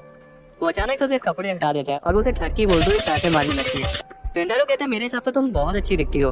वो उसे गले लगा देता है और इंडा को रियलाइज होता है कि उसका दिन जोरों से धड़क रहा है। रंडारो से बोलता है कि वो अनमोल है और वो जितनी सुंदर है उससे ज्यादा सुंदर हो ही नहीं सकती। उसके कहे शब्द सीधा उसके दिल को छू जाते हैं और वो उनके साथ पूल में आने का फैसला करती है। फिर वो सब बाकी का बचे हुए दिन अच्छे से एंजॉय करते हैं। अगले दिन वो स्कूल जाने के लिए लेट हो जाते हैं और जब वो केमिस्ट्री लैब के पास से गुजर रहे थे तब रंडारो को एक लड़की दिखती है। जैसे ही उनकी आंखें मिलती है उसे फिर से वही शॉकिंग सेंसेशन फील होती है और उसे समझ आ जाता है कि वो उसकी सोलमेट है। अगले दिन रंडारो लैब वापस आता है और सोचता है कि क्या यहाँ उसे अपनी अगले जीवन साथी मिलेगी। लेकिन जैसे ही वो रूम में एंटर करता है उसे एक छोटी बच्ची दिखती है जो बताती है कि वो केमिस्ट्री क्लब से है और उसका नाम कसूरी है। वो उसे चाय देती है, लेकिन रंडारो को थोड़ा अजीब लग रहा था कि वो बेकर को उसे चाय दे रही है। कसूरी से बताती है कि उसने अभी अभी एक दवा बनाना खत्म किया है। रंडारो बोलता है कि वो केमिस्ट्री क्लब ज्वाइन करने नहीं आया, वो तो बस किसी को ढूंढने आया है यहाँ पर। वो उसे बोलती है चुपचाप चाय पियो और इंतजार करो। वो किनारे जाकर उसे पीता और उसे वो दवा दिखाती है जो उसने बनाई है। वो दवा इंसानों को चुंबक बना देती है। जो भी उसे पिएगा उससे खुद ब खुद लोहे से बनी चीजें चिपकने लगेंगी। वो रंडारो को उसे पीने को कहती है। उसे पीते ही रंडारो का पूरा शरीर एक मैग्नेट की तरह काम करने लगता है और वो काफी इम्प्रेस था कि ऐसा कुछ असल में भी हो सकता है। फिर वो उसे उस दवा के साइड इफेक्ट्स के बारे में वार्न करती है कि आज से आने वाले 3 दिनों तक उसका पेट खराब रहेगा। उसके पास एक दवा और थी जो कि चुंबक के दूसरे सिरे का काम करती है। वो उसे पी लेती है और रंडारो से जाके चिपक जाती है। कसूरी से याद दिलाती है कि चुंबक के अपोजिट साइड एक दूसरे से चिपक जाते हैं। उसे रियलाइज होता है कि वो दवा कुछ ज्यादा ही स्ट्रॉन्ग है और अब वो उसे अलग नहीं हो पा रही है। कसूरी शांत रहती है क्योंकि उसे पता था कि उसका असर सिर्फ 10 मिनट तक रहता है, लेकिन तभी उसे जोर से सुसु आने लगती है। रंडारो तो पैनिक करने लगता है, लेकिन वो कहती है अरे कोई दिक्कत की बात नहीं, मैंने डायपर पहनने रखा है। वो अपने डायपर में ही सुसु कर लेती है और उस दवा का असर 10 मिनट बाद खत्म हो जाता है। कसूरी बताती है कि वो नई दवाइयाँ बनाना चाहती है और वो पहले ही कई सारी बना भी चुकी है। रंडारो को अचानक रियलाइज होता है कि वो बच्ची रबर बनता जा रहा है और उससे भी बड़ी बात ये थी कि उस बच्ची को ये पता था। असल में कसूरी ने उसे कोई चाय वगैरह नहीं पिलाई थी, वो एक लव पोशन था। वो बताती है कि उसे पहली नजर में ही प्यार कर बैठी थी। रंडारो उल्टियां करने लगता है, ये कहते हुए कि उसे इस लव पोशन को बाहर निकालना होगा, नहीं तो वो एक बच्ची से प्यार कर बैठेगा। कसूरी सोचती है कि लव पोशन काम क्यों नहीं कर रहा है। इसका एक ही मतलब हो सकता है कि उसे बहुत ज्यादा नफरत करता है। वो रोने लगती है और पूछती है कि क्या मैं तुम्हारे टाइप की नहीं हूँ। रंडारो बोलता है ऐसी बात नहीं है, मैं तुम्हारी फीलिंग्स को किसी लव पोशन के नशे में एक्सेप्ट नहीं करना चाहता। वो अजीब बिहेव करने लगता है और उसे समझ आ गया था कि उसे वो दवा बिल्कुल सूट नहीं कर रही है। कसूरी से न्यूट्रलाइजर पीने को कहती है। वो अपने शरीर पर काबू खो बैठा था, इसलिए वो खुद ही पीकर उसके मुंह में ट्रांसफर कर देती है। कुछ देर में उसकी बॉडी नॉर्मल हो जाती है। कसूरी दुखी हो जाती है कि लव पोशन का असर खत्म हो गया। रंडारो से बताता है कि वो अभी भी उसे पसंद करता है, जिसे सुनकर बच्ची का मुंह पूरा लाल हो जाता है। वो रंडारो से उसे डेट करने की भीख मांगती है और कहती है कि वो जो बोलेगा वो सब कुछ करने को तैयार है। उसके बाल अचानक से बढ़ने लगते हैं, उसका शरीर ट्रांसफॉर्म हो गया है। पता चलता है कि ये बड़ी लड़की है जो रंडारो को बदल रही थी। वो बताया कि वो उसे भी बड़ा कर दिया गया। वो बच्ची के मामले इसे को सना पर दवा बना रही थी जिसे पीकर इंसान कभी नहीं मरता, लेकिन वो फेल हो गई और उसके साइड इफेक्ट से ही वो इतनी छोटी बन गई। अब वो इस फॉर्म में सिर्फ 1 घंटे तक रह सकती है। कसूरी बताती है कि वो केमिस्ट्री क्लब की प्रेसिडेंट है और उसे अपने इस फॉर्म में कम दिखाई देता है और बाल भी लंबे हैं, जिस वजह से उसे अपने छोटे फॉर्म में रिसर्च करना पसंद है।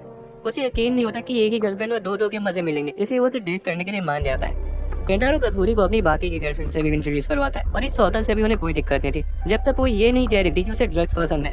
इंदा कहती है क्या बोल रही हो तुम। रेंटारो बताता है कि असल में वो उनसे बड़ी है और एक दवा की वजह से छोटी हो गई। कसूरी अचानक बोल पड़ती है कि उसके पास इंदा के ब्रेस्ट को बड़े करने की भी दवा है। इंदा गुस्सा आ जाती है, इसलिए कसूरी उसे दूसरी दवा देती है जिससे वो पटाखा लगने लगेगी। इंदा और ज्यादा गुस्सा आ जाती है और पूछती कि तुम ऐसा कर क्यों रही हो। वो बताती कि रेंटारो ने मुझे बताया था तुम्हारी इनसिक्योरिटीज के बारे में। इंदा तुरंत जाके रेंटारो को पटक देती है, लेकिन कसूरी बोलती कि अरे ऐसा मत करो, वो तुमसे बहुत प्यार करता है। फिर इंदा रेंटारो से तुरंत माफी मांगती है। कसूरी हकारी को भी एक दवा देती है और कहती है कि इससे तुम और भी ज्यादा चटपटी हो जाओगी। हकारी तो अलग ही ख्वाब देखने लगती है। वो उसे पी लेती है और उसे पसीने आने लगते हैं। अचानक उसके सारे कपड़े फट जाते हैं। कसूरी बताती कि सबसे ज्यादा चटपटी तो वो बिना कपड़ों की दिखेगी ना। रेंटारो से तुरंत अपने कपड़े पहनने को देता है और उसे कस के सूंघने लगती है। उसे चिंता थी कि कहीं ये कपड़े भी ना जल जाए, लेकिन कसूरी से दिलासा देती कि ये दवा सिर्फ एक ही बार काम करती है, इसलिए रेंटारो के कपड़े नहीं जलेंगे। कसूरी शिजुको को एक फैंटेसी मेडिसिन देती है जिससे उसके कान खरगोश की तरह हो जाते हैं। रेंटारो को बहुत ज्यादा क्यूट लगते हैं और उसे सहलाने लगता है जिससे वो खुश हो जाती है। कसूरी नैनो को एक हेयर कंट्रोल रख देती है जिससे वो अपने बालों को एक्स्ट्रा हाथ की तरह यूज कर सकती है। वो उसकी मदद से रेंटारो को पकड़ती है और उसे किस कर देती है। नैनो कहती है कि उसे ये दवा बहुत पसंद है क्योंकि इससे उसकी एफिशिएंसी बढ़ी है। कसूरी बताती कि उस दवा का असर सिर्फ 10 मिनट तक रहता है, वो चाहे तो और दवा खा सकती है, लेकिन इससे उसके बाल झड़ने के चांसेस काफी ज्यादा बढ़ जाएंगे। वो कहती है कि इतनी अच्छी दवा के लिए तो बहुत छोटी कीमत है। वो रेंटारो से पूछती कि क्या अगर वो टकली हो गई तभी वो उसे प्यार करेगा। वो उसे बताते कि अगर वो एलियन भी बन गई तब भी वो उससे प्यार करेगा, लेकिन उसे उसके बाल बहुत पसंद है इसलिए उसे दवा नहीं खानी चाहिए। कसूरी उन्हें रिसर्च टीम ज्वाइन करने के अपने सपने के बारे में बताती है ताकि वो और बढ़िया दवा बना सके। तब इसे जोर से सूसू आने लगती है, लेकिन वो बोलती है कि वो अपने डायपर में ही करने की। रेंटारो कहता नहीं, बाथरूम जाओ। वो चाय पीने जा रहे होते और कसूरी बोलती कि ध्यान से पीना, लड़कियों की चाय रेंटारो से अलग है। वो अच्छे से नहीं समझा पाती क्योंकि वो कंट्रोल नहीं कर पा रही थी। वो दौड़ के वॉशरूम भाग जाती है और वहाँ वो 2 बोतल्स देखते हैं। उन्हें लगता है कि छोटा वाला रेंटारो के लिए होगा, बड़ा वाला उनके लिए। फिर वो खाना खाना शुरू कर देते हैं, लेकिन जब कसूरी वापस आती है तो देखती कि लड़कियां रेंटारो की चाय पी रही है। वो तुरंत उनसे उसे उगलने को कहती है क्योंकि उस बड़ी बोतल में ऐसी दवा थी जिसे पी कर रेंटारो को उसे किस करने का मन करता। वो बोलते कि वो तो उसे दवा के नशे के बगैर भी किस कर देता। कस्तूरी ये सुनकर खुश हो जाती है और उसे किस करने वाली होती है, लेकिन इन्हें अचानक से उसे पकड़ लेती है और हवा में फेंक देती है। वो सभी ज़ॉम्बीज़ की तरह बिहेव करने लगती है। वो रेंटारो को भागने को बोलती है क्योंकि लड़कियों पे उस दवा के साइड इफेक्ट असर कर रहे हैं। वो एक्सप्लेन करती है कि वो दवा लड़कियों के लिए सेफ नहीं है क्योंकि लड़कियों के अंदर पहले से ही अपने पसंद की लड़कियों को किस करने की भूख रहती है और दवा ने उनकी उस भूख को एक अलग ही लेवल पर पहुंचा दिया। अब उनके दिमाग में सिर्फ वही चल रहा है जिस वजह से उनमें इतनी ताकत भी आ गई। वो उन्हें किसिंग ज़ॉम्बीज़ बुलाती है। वो रेंटारो को वार्न करती है कि उसे हमेशा किस करती रहेंगी और बताती कि इससे पहले कि वो दवा उन्हें पूरी फैल जाए उन्हें रिवर्स ड्रग की जरूरत पड़ेगी। अगर ऐसा नहीं किया तो उनकी पर्सनैलिटी हमेशा हमेशा के लिए गायब हो जाएगी। और पता चलता है कि उस दवा को लाने के लिए रेंटारो के पास सिर्फ 1 घंटा है। अचानक से वो किस करने के रेस पर कूद पड़ती है। कसूरी और रेंटारो तुरंत वहाँ से भाग जाते हैं। कसूरी सजेस्ट करती है कि उन्हें केमिस्ट्री लैब जाना चाहिए दवा लेने के लिए, लेकिन जब वो वहाँ जा रहे होते हैं तब बीच में वो उनका रास्ता रोक लेती है। कसूरी ढूंढने लगती है कि उसके पास कुछ तो होगा और तभी उसे एक दवा मिलती है जिससे लोगों के चेहरे मेल्ट किए जा सकते हैं। रेंटारो कहता है नहीं, इसका यूज मत करो, हम दूसरे रास्ते से चलते हैं। लेकिन जब वो भाग रहे थे तब वाइस प्रिंसिपल उनके सामने आ जाती है। कसूरी बहुत डर जाती है और उसके चेहरे पर उसी दवा को फेंक देती है। हालांकि वाइस प्रिंसिपल का मेकअप उसके चेहरे को पिघलने से बचा देता है। उन्हें बताती है कि उसका असली चेहरा सामने आने वाला है और वो नहीं चाहती कि कोई उसका असली चेहरा देखे, इसलिए वो दीवार पर रेंगते हुए वहाँ से भाग जाती है। वो भी वहाँ से भाग जाते हैं और इधर ज़ॉम्बीज़ को एक गाड़ी आता है और वो भी बढ़ जाती है ताकि वो रेंटारो को दोनों तरफ से चिढ़ ले। उसे रियलाइज होता है कि सिर्फ वो उनका टारगेट है और कसूरी तो उसके बिना दवा बना ही रहेगी, इसलिए वो उसे लैब की तरफ जाने को कहता है और ज़ॉम्बीज़ की अटेंशन अपनी तरफ खींचता है। शिज़ुको उसके पीछे पड़ी थी कि तभी अचानक से वो सिर के बल गिर जाती है। रेंटारो को उसकी चिंता होने लगती है, इसलिए वो उसे गोदी में उठाकर इन्फर्मरी रख ले जाता है जहाँ वो उसकी पट्टी करता है। लेकिन उसे याद आता है कि वो अभी है तो एक ज़ॉम्बी ही और तभी वो उसके ऊपर चढ़ जाती है और उसे लगातार किस करने लगती है। रेंटारो को पता था कि उसने गलती कर दी और उसका खेल खत्म, लेकिन फिर उसे याद आता है कि अगर वो उसे दवा नहीं देगा तो उसकी पर्सनैलिटी हमेशा के लिए गायब हो जाएगी, इसलिए उसे पीछे ढकेल देता है और हैंगर पर टांग देता है। फिर वो वहाँ से चला जाता है, लेकिन रास्ते में इंडा हकारी को उसकी तरफ फेंक देती है और रेंटारो गिर जाता है। वो दोनों उसे दबोच लेती है और बिना रुके किस करने लगती है। वो सोचते हैं कि अब मैं यहाँ से कैसे निकलूंगा। तभी वो दोनों किसी चीज को लेकर बहस करने लगती है और उसे समझ आ जाता है कि वो अभी भी बदली नहीं है, इसलिए वो उन दोनों से एक दूसरे को किस करवाता है। रेंटारो को रियलाइज होता है कि वो जितना एक दूसरे से लड़ती है उतना ही एक दूसरे से प्यार भी करती है। उसे अपनी आंखों से हम दोनों को किस करते देखकर बहुत मजा आ रहा था। सच बताओ तो पर्सनली मैं भी एक बार लेस्बियंस को मेकआउट करते हुए देखना चाहता हूँ। और एक्टर रेंटारो को याद आता है कि उसे तो दवा भी ढूंढनी है, इसलिए वो वहाँ से कट लेता है। जैसे वो कमरे में घुसता है उसे अंदर नैनो दिखती है और वो लॉकर में जाकर छिप जाता है, लेकिन उसी लॉकर में कसूरी भी छिपी हुई थी। वो बताती है कि उसके लैब में आने से पहले ही नैनो ने उसे देख लिया था, इसलिए वो यहाँ आके छिप गई और तब से वो यहीं फंसी है। रेंटारो को समझ आ जाता है कि नैनो को उसके प्लान के बारे में वनत लग गई होगी। उसे पता था कि सिर्फ वही है जो उनके लिए प्रॉब्लम क्रिएट कर सकती है। कसूरी बोलती है तुम भागो यहाँ से, तो तुम्हारे पीछे पड़ जाएगी और मैं लैब में घुस जाऊंगी, लेकिन रेंटारो को पता था कि नैनो उनके प्लान को तुरंत समझ जाएगी, वो इतनी बेवकूफ नहीं है। कसूरी रोने लगती है और इन सबका दोषी खुद को मानती है। वो बताती है कि उसके एक्सपेरिमेंट से सभी को हमेशा परेशानी झेलनी पड़ती है। यही रीजन है कि केमिस्ट्री क्लब में सिर्फ वही बची है। पर तभी उसे याद आता है कि उसके पास तो एक दवा है जो हर दवा के असर को न्यूट्रलाइज कर देती है। रेंटारो से नैनो पर यूज करने का सोच था, लेकिन कसूरी खुद ही उसे पीने लगती है। वो चिल्लाता है कि तुम पैदा तो क्या दिमाग से थोड़ी सी, जिससे वो दवा उसके हाथ से गिर जाती है। वो बोलता है कि हम इसे नैनो पर यूज कर सकते थे, और तब जाके कसूरी को रियलाइज होता है कि पॉइंट तो है उसकी बातों में। वो अपने ओरिजिनल फॉर्म में वापस आ जाती है और बताती है कि अब मैं लैब जाऊंगी, क्योंकि नैनो मुझे पहचानेगी नहीं। उसे सिर्फ एक घूंट दवा पी थी, इसलिए उसके पास ज्यादा समय नहीं था। वो नैनो को पीछे से बांधने के बारे में सोच रही थी, लेकिन नैनो को उसके इरादों पर शक हो जाता है। वो उल्टा उसे ही बांध देती है और रेंटारो घबरा जाता है कि वो उनमें से किसी को ठीक नहीं कर पाएगा। पर तभी वो जमीन पर पड़ी दवा को देखता है और उसे एक आइडिया आता है। वो वहाँ से भाग जाता है और जाके एक कमरे में छिप जाता है, लेकिन नैनो दरवाजा तोड़ डालती है। वो बहुत ज्यादा डर गया था और उसे रियलाइज होता है कि उसे बचने का कोई चारा नहीं है। नैनो से लगातार किस करने लगती है और इस बार रेंटारो हार ही मान जाता है। उसका खेल खत्म हो चुका था, पर तभी कसूरी वहाँ आके नैनो को दवा पिला देती है और वो बेहोश हो जाती है। कसूरी बताती है कि जब उसे होश आएगा तो वो नॉर्मल हो जाएगी। हमें पता चलता है कि उसे नैनो को इसलिए अपने पीछे दौड़ाया था क्योंकि उसे पता था कि कसूरी का शरीर वापस से छोटा होने वाला है, और छोटा होते ही वो रस्सी उसे छूट गई। वो बाकी वो भी ठीक कर देते हैं और सभी को इन्फर्मरी में होश आता है, और सब सोचती कि उनके साथ हुआ क्या था। हकारी को याद आता है कि उसने इन्ना को किस किया था, लेकिन वो बोलती कि ऐसा कुछ भी याद नहीं है उसे। इन्ना को भी याद था कि क्या हुआ था, लेकिन वो प्रिटेंड करती कि उसकी याददाश्त मिट चुकी है। रेंटारो को भी पता था कि वो उन्हें बेवकूफ बना रही है, लेकिन वो खुश था कि उस हरकत की वजह से उनके बीच कोई दरार नहीं आई। जो कुछ भी हुआ उसके लिए कसूरी खुद को ब्लेम करती है और सबसे माफी मांगती है। उसके साथ मिलकर उसकी सारी मुश्किलों को दूर करेगा। वो उसे एडवाइस देता है कि वो अपनी रिसर्च से मन ना हटाए। वो उसे इसलिए ही पसंद करता है क्योंकि वो इतनी पैशनेट है। एक दिन सभी हम पार्क जाते हैं, जहाँ उन्हें पता चलता है कि उस पार्क में एक बुके टॉसिंग इवेंट होने वाला है। जो भी कपल बुके पकड़ लेगा उसका एक स्पेशल फोटो शूट होगा, जिसमें उन्हें शादीशुदा जोड़े की तरह कपड़े पहनाए जाएंगे। वो सभी जीतने के लिए डिटरमिन थी। हमें पता चलता है कि हकारी को हमेशा से एक वेडिंग ड्रेस पहननी थी, और वो सोचती है कि आज उसका सपना सच होने वाला है। इवेंट के वेन्यू पर काफी भीड़ हो जाती है। हमें कुछ हट्टे कट्टे बॉडी बिल्डर्स दिखाई देते हैं जिनकी मुस्टंडी उन्हें जीतने का ऑर्डर दे रही थी। हकारी सोचते हैं कि उनसे भिड़ना उनके लिए मुश्किल हो सकता है। वो सबको साथ में काम करने को कहती है। रेंटारो कहता है कि शिजुको को वहाँ नहीं रहना चाहिए क्योंकि वो काफी छोटी है, इसलिए हो सकता है कि वो भीड़ में दब जाए।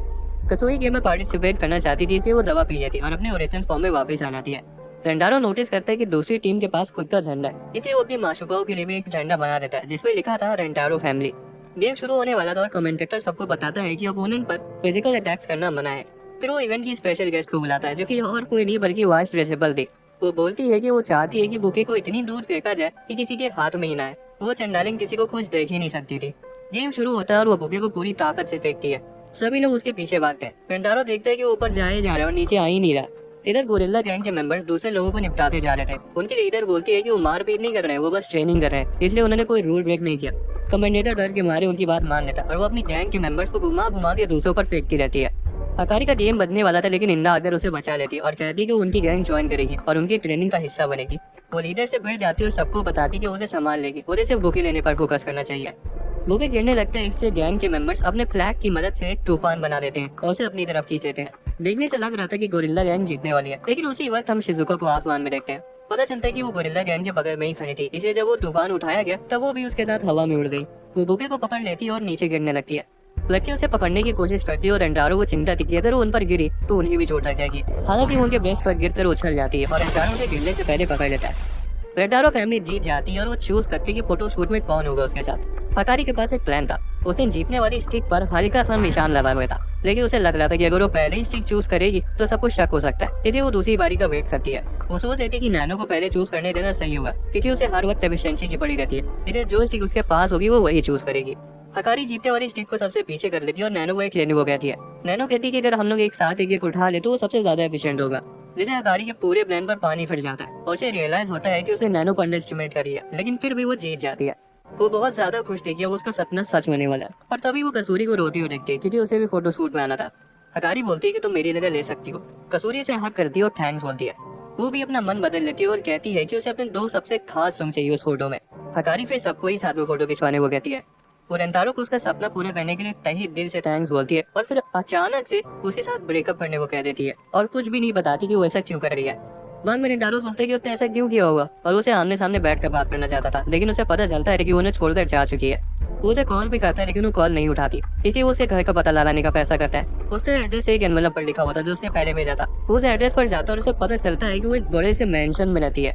रेंटारो से आवाज लगाता है और वो उसे शांत रहने को कहती है क्योंकि गार्ड आ रहा था। रेंटारो समय पर छुप जाता है और उसे एक अननोन नंबर से कॉल आता है। वो कॉल हकारी का था, क्योंकि उसे बताती है कि अब वो उसे प्यार नहीं करती, लेकिन रेंटारो समझ गया था कि वो झूठ बोल रही है, इसलिए वो कहता है कि मैं तब तक यहाँ से नहीं हिलूंगा जब तक मुझे सच नहीं पता चल जाता।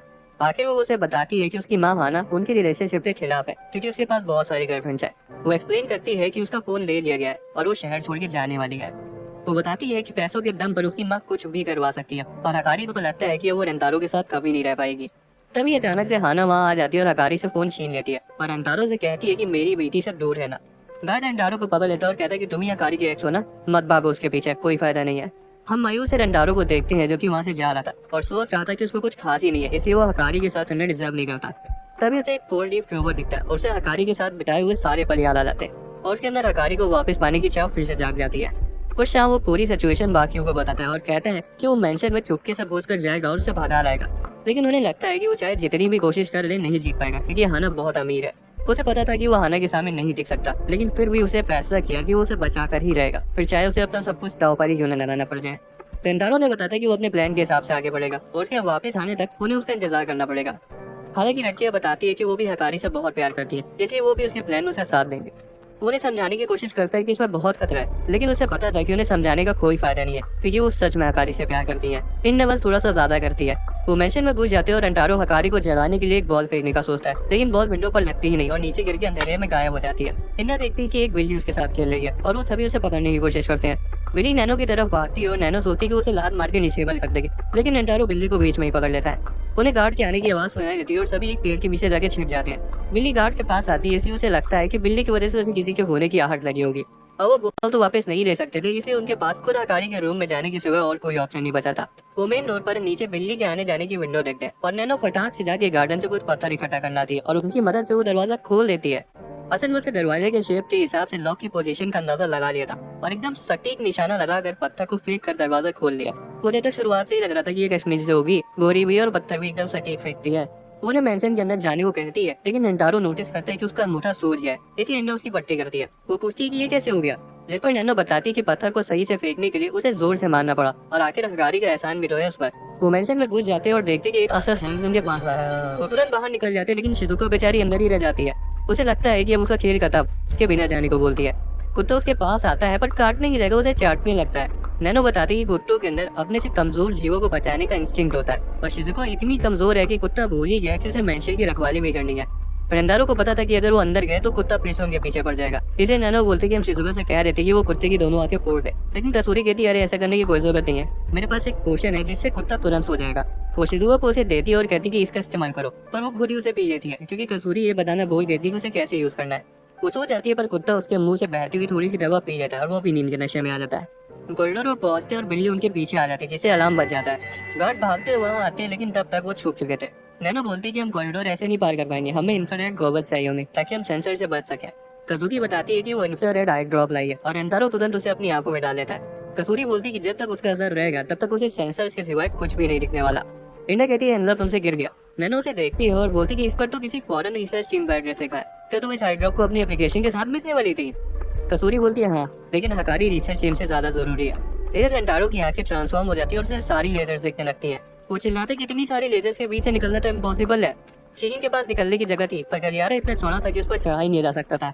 नैनो सजेस्ट करती है कि अगर दो लोग एक साथ चढ़े तो उसे पार करा जा सकता है, पर वो सभी तो लड़कियां और उसकी ताकत की बराबरी नहीं कर सकती। लेकिन उसे याद आता है कि इंद्र तो आदि मर्द है, इसलिए वो दोनों को साथ में बांध देती है और बताती है कि उन्हें एक एक करके कदम बढ़ाना होगा, तभी वो लेजर्स को बिना टच किए उसे पार कर सकते हैं। ऊपर तक पहुंच जाते हैं और लेजर्स को लगभग पार ही करने वाले थे। रेंतारो बोलता है कि उनके कपड़े पसीने की वजह से फिसल रहे हैं। इधर इंद्र के पेट में गुदगुदी के मारे जान निकली जा रही थी। आखिर वो लेजर्स की दूसरी तरफ पहुंच जाते हैं और उन्हें बाहर वेट करने को कहते हैं। वो हकारी का रूम देखते हैं और दरवाजा खोलते हैं। हकारी उनके ग्रुप फोटो देख रही थी, लेकिन उसी वक्त अलार्म बज जाता है। रेंतारो को रियलाइज होता है कि उन्हें दरवाजा बाहर से नहीं खोलना चाहिए था। कुछ ही सेकंड पर गार्ड्स आकर उन्हें घेर लेते हैं और दोनों को हाना के पास ले जाते हैं। वो उन्हें बताती कि उन्हें मारेगी नहीं क्योंकि वो हकारी के दोस्त है। रेंतारो बोलता है कि वो हमेशा हकारी को खुश रखेगा। हाना को उस पर जरा सा भी भरोसा नहीं था। वो बताती कि जब वो सिर्फ 13 साल की थी तब उसने हकारी को जन्म दिया था। जिस आदमी से वो प्यार करती थी वो बीमारी की वजह से मरने वाला था, लेकिन उसके मरने से पहले उसे उसके बच्चे की माँ बनना था, इसलिए वो बाली उम्र में ही आर्टिफिशियल तरीके से प्रेग्नेंट हो गई। उसे पता था कि वो जल्दबाजी कर रही है और उसे लग रहा है कि हकारी भी प्यार में अंधी होकर सेम यही चीज करेगी। जब उसका आशिक मर गया तब उसने हकारी को खुद से अकेले पाला। वो खुश तो थी कि हकारी उसकी जिंदगी में आई, लेकिन उसे पता था कि उसके आदमी की जगह और कोई नहीं ले सकता। वो नहीं चाहती कि हकारी को भी वही सब झेलना पड़े जो उसने झेला, इसलिए वो रेंतारो को उसे दूर रखना चाहती है। हाना की कहानी सुनकर रेंतारो रोने लगता है और कहता है कि वो कभी नहीं चाहेगा कि हकारी वही सब झेले जो कि उसकी माँ ने झेला। उसी वक्त उसकी आई ड्रॉप का असर खत्म हो जाता है और वो पहली बार हाना को देखता है और जैसे ही उनका आई कांटेक्ट होता है उन्हें वही शॉक लगता है। रेंटारो को रियलाइज होता है कि ये भी उसकी एक सोलमेट है। हाना तुरंत उसके प्यार में गिर जाती है और कहती है कि वो उसके साथ रिलेशनशिप में आना चाहती है। ये सब क्या देखना पड़ रहा है?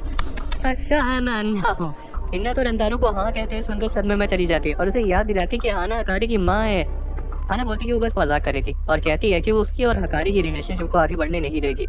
रेंटारो वो बोल देता है कि मैं भी हारी नहीं मानूंगा क्योंकि मुझे भी हकारी को खुश देखना है। हाना को उस पर भरोसा नहीं था इसलिए वो लाई डिटेक्टर मशीन निकलवाती है और बोलती है कि अब इसे सारा दूध का दूध और पानी का पानी हो जाएगा। रेंटारो को उस मशीन पर भरोसा नहीं था इसलिए वो पहले उसे इन्ना को ट्राई करने का फैसला करते हैं। क्योंकि अगर वो अपने किसी आदमी को उस पर बैठाएगी तो रेंटारो मानेगा नहीं। वो इंडा से कप साइज के बारे में पूछती है जिस पर इंडा बोलती है कि वो सी कप के आसपास है, लेकिन मशीन दिखाती है कि इंडा झूठ बोल रही है। हाना एक्सप्लेन करती है कि वो मशीन छोटे से छोटे झूठ को भी पकड़ लेती है। इंडा कहती है अच्छा मान लिया मेरा साइज भी है। मशीन फिर भी बोलती है कि ये झूठ है। इंडा खौड़िया जाती है और मान लेती है कि उसका कप साइज है, पर मशीन बोलती है कि हाँ ये सच है। हाना पूछती है क्या तुम रेंटारो से सच में प्यार करती हो? वो कहती है हाँ मैं करती हूँ, लेकिन मशीन बताती है कि ये झूठ है। रेंटारो तो बेचारा सदमे में चला जाता है और कहता है कि बस मुझे और नहीं जीना। इंडा एक्सप्लेन करती है कि उसे कितना ज्यादा प्यार करती है, पर मशीन उसे बार बार झूठ बताती है।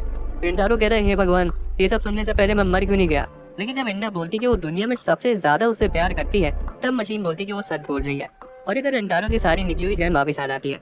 वो मशीन पर बैठने के लिए मान जाता है। वो बोलता है कि वो भी इंडा से सचमुच का प्यार करता है और मशीन बोलती है कि ये सच है।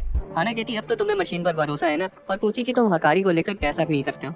वो कहता है कि मैं हकारी को किसी भी हाल में खुश रखूंगा, मैं उसके लिए अपनी जान तक भी देने के लिए तैयार हूँ। मशीन बताती है कि वो सच बोल रहा है। हाना को यकीन नहीं हो पाता कि वो तो अपनी गर्लफ्रेंड से इतना वफादार है जबकि उसके पास तो 5-5 है। वो गुस्से में कह देती है कि उसे अपनी ही मशीन पर भरोसा नहीं है। उसी वक्त हड़बड़ी में एक मेड आती है और कहती है कि हकारी खुदकुशी करने जा रही है। इंडा हाना को जान से मारने की धमकी देती है और रेंटारो घबरा जाता है क्योंकि उसे लग रहा था कि वो ससुर से मारने वाली है। और इंडा कहती है अरे मैं इसको रोक के रखी हूँ, तुम जाओ और हकारी को बचाओ। वो बाहर जाता है और हाना उसकी पकड़ से छूटने की कोशिश करती है। इस दौरान हम हकारी को देखती है जो कि ऊपर से कूदने वाली थी। उसी वो रेंटारो वहाँ आ जाता है और बोलते कि आओ मेरे साथ बाहर चलो। लेकिन हकारी को पता था कि अगर वो अभी जैसे तैसे भाग भी निकले तब भी उन्हें जिंदगी भर भागना पड़ेगा। वो नहीं चाहती थी कि रेंटारो उसकी वजह से मुश्किल में पड़े या दुखी रहे। हालांकि वो कहता है कि अगर वो मर गई तब तो कभी खुश नहीं रह पाएगा और ऐसी जिंदगी उसे भी नहीं जीनी जिसमें हकारी ना हो। वो उसे बताता है कि वो उसे बहुत प्यार करता है और वो चाहता है कि हकारी हमेशा उसके साथ रहे। तभी अचानक से हकारी का पैर फिसल जाता है। रेंटारो दौड़ के खिड़की के पास जाता है और उसे ऐन वक्त पर पकड़ लेता है। उसकी पकड़ ढीली पड़ने लगती है इसलिए वो उसे छोड़ने को कहती है। रेंटारो मना कर देता है और उसके साथ ही नीचे गिर जाता है, पर वो जमीन पर गिर पाते हैं उससे पहले वो दीवार को लात मार देता है और दोनों जाके फाउंटेन में गिरते हैं। लड़कियां तुरंत उन्हें बचाने जाती है लेकिन शिजुका खुद ही डूबने लगती है। कसूरी से पानी से बाहर निकालती है और पूछती है तुम क्या सोचकर कूदी थी पानी में। हाना को उन्हें महफूज देखकर जान में जान आती है और उसे समझ आ गया था कि रेंटारो उसकी बेटी के लिए सच में अपनी जान दांव पर लगा सकता है। वो कंक्लूड करती है कि रेंटारो अपनी बात का पक्का आदमी है। वो आखिर में मान जाती है और बोलती है कि मेरी बेटी का ध्यान रखना। रेंटारो को भी रियलाइज होता है कि हाना भी ये सब सच में सिर्फ अपनी बेटी के लिए कर रही थी, उसका खुद का कोई पर्सनल मोटिव नहीं था। वो उसे वादा करता है कि वो हकारी को हमेशा खुश रखेगा, पर आगे बोलता है कि वो हाना को भी खुश देखना चाहता है, इसलिए वो उसे डेट करने के लिए मान जाता है। लड़कियां तो तब पागल हो जाती है जब उन्हें पता चलता है कि वो भी रेंटारो को पसंद करती है। बोल रहे हैं वो राजनीति से दूर रहना से पढ़ाई लिखाई में ध्यान लगाओ, आईएएस बनो और देश को संभालो। वो एक्सप्लेन करती है उसे देखकर खुद को रोक नहीं पाती। बाद में सब लड़कियां नहाने जाती हैं और सब अपने कप साइज अपडेट करने लगती हैं। इंडा को पता था कि वो उनमें से किसी के आसपास भी नहीं है, इसलिए वो चुपचाप वहाँ से निकल जाती है। वो रेंटारो को उनके कमरे में देखती है और वो उसे बताता है कि उसका पेट दिख रहा है। इंडा को तुरंत वही समय याद आ जाता है जब वो दोनों एक दूसरे से चिपक कर लेजर्स को पार कर रहे थे। वो कहती तुमने जानबूझकर किया था ना। रेंटारो बोलता है अरे ऐसा कुछ नहीं है, मुझे तुम्हारी चिंता थी कि तुम कहीं गिर ना जाओ। इंडा बोलती है नहीं ऐसा नहीं होता, तुम भी अपना पेट खोलकर लेटो, मैं उस पर अपना सिर रखूंगी। वो उसके ऊपर लेटी ही थी, पर तभी कसूरी कमरे में आ जाती है और दोनों कूद कर पुशअप्स मारने लगते हैं। हाना सबको अपना पजामा कलेक्शन दिखाती है और बोलती है कि तुम लोग इनमें से कोई भी चूज कर लो। हकारी बताती है कि उसकी मम्मी को लोगों को कपड़े पहनाना बहुत पसंद है। जब रेंटारो उन्हें पजामे में देखता है तो खुशी से पागल हो जाता है। कसूरी और शिजुका तो उसे किस करती है और उसे लगता है कि वो जन्नत में पहुंच गया है, पर तभी अचानक से हाना की नाक से खून आने लगता है। रेंटारो उसे थोड़ी ताजी हवा में टहलाने ले जाता है। हाना उदास होकर उसे बताते कि उसकी मस्ती करने की तो उम्र निकल गई, पर रेंटारो कहता है कि वो अभी भी उसके साथ मजे कर सकती है। हाना बोलती कि अब वो खुद को नहीं रोक सकती और रेंटारो से अपने कमरे में चलने को बोलती है। इधर लड़कियां पत्ते खेल लेती है और इंडा कहती है कि इन्हें कुछ ज्यादा ही समय नहीं हो गया बाहर गए हुए। हकारी घबराने लगती है कहीं वो तो नहीं कर रहे जो उसके दिमाग में चल रहा है। उसी वक्त हाना के चिल्लाने की आवाज आती है। वो दौड़ उसके पास जाती है और सोचती कि वो दोनों ऐसा क्या कर रहे हैं। जब उसके कमरे में पहुंचते तो उन्हें पता चलता है कि हाना ने रेंटारो को लड़की के कपड़े पहना दिए और वो उसे इतना क्यूट लगा कि वो चिल्ला पड़ी। वो बहुत ज्यादा शर्मा जाता है और बेहोश हो जाता है। लड़कियों को चिंता होने लगती है कि कहीं वो मर न जाए। हाना को एक आइडिया आता है और वो नैनो को एक प्रिंस के कपड़े पहनने को बोलती है। हकारी बताती है कि पहले की कहानियों में जब राजकुमार राजकुमारी को किस करता था तो वो नींद से जाग जाती थी और अब नैनो को भी वही करना पड़ेगा। नैनो उसे किस कर देती है और रेंटारो जाग भी जाता है।